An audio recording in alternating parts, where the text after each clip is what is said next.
Another takeaway that I've noticed is when you look at the teams, you look at the Eastern Conference, you look at the Western Conference. Of course, when you look at the teams, you have Seattle, you have the Aces, you have Mercury, you have the Sparks, you have the Lynx.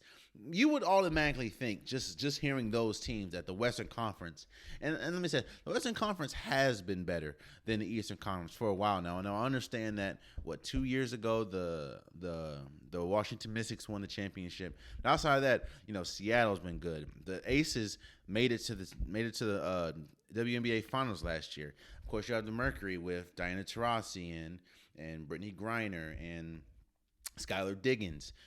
You have the Dallas Wings, which has like all the rookies on the team. The Sparks, the Nabumike sisters. I think Shanae is averaging like 11 points. Uh, Nabumike, she's averaging like 18. And the Lynx, of course, Sylvia Fowles has been going crazy.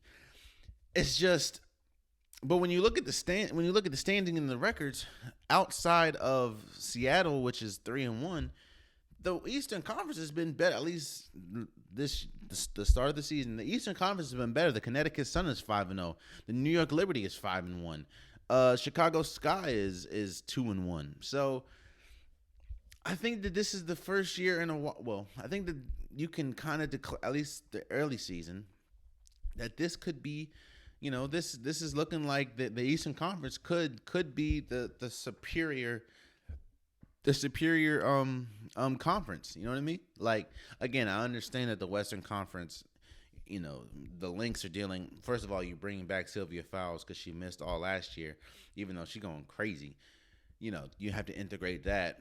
The Sparks, I mean, the Sparks just have a tough. I mean, the Sparks I think are dead last in scoring. Yeah, they only average 70 points a game. Uh, the Dallas Wings, yeah, I think they lead or they're second in the league in scoring at 91 points a game, but they can't stop anyone to say their life. Now again, I know that's youth and they have a lot of rookies and stuff, so but I think when you're looking at it, Connecticut's son, Dewana Bonner's been incredible. Jaquel Jones has been incredible. What's up? The New York Liberty, and that's kind of another takeaway is some of the newcomers on the teams have been incredible. Like I said, I understand she came last year, but Tina Charles. Now last year she was hurt, so she didn't play. But Tina Charles has been incredible for Washington. Like when we look at Tina Charles, people forget how good she was for the New York Liberty because one, she was playing for a New York Liberty team, which wasn't really the best. Two, she was injured all last year. So now she's coming back. Tina Charles at one point was arguably the best player in WNBA.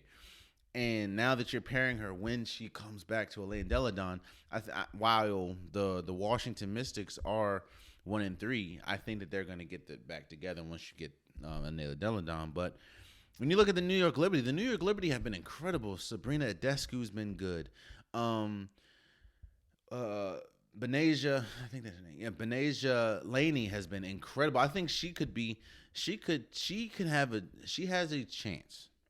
Now, of course, when you look at the standings and you look at everything, Benasia, or Benaja, something like that. Benaja Laney, I apologize if I messed her name up.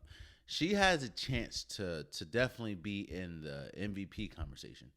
Her, Tina Charles, Brianna Stewart, Dewana Bonner can be in there. They definitely have a shot because of how good. I knew the New York Liberty when I did my top 10 WNBA teams. I knew the New York Liberty was going to be good. I think I put them 10th, but I didn't think they were going to be this good. I didn't think Sabrina Ionescu and Laney was going to be this good, and I didn't think Connecticut Sun were going to be this good. I knew I had them in my top 10, but Dewana Bonner has come with a fear. I think she averaged like 18 a game. Jaquel Jones, it's the Atlanta Dream. Even though they're 1-2, they look good. I will say this though, and again I know it's early, but the rookies aren't really looking. Let me say the rookies are looking like rookies. uh, Ari McDonald, she hasn't really looked good. Dana Evans doesn't really look good. So, I know that I know that what's her name? I know that Charlie Collier, she's averaging what 6 and 5, but the rookies again, as I understand, it takes a minute for rookies to adjust. So, again, and I also know it's early in the season. I mean, again, there's only been like a week and a half, 2 weeks from the season started. So, yeah, man. So I'm not expecting them to just be like LeBron coming off like first game get freaking 30. So.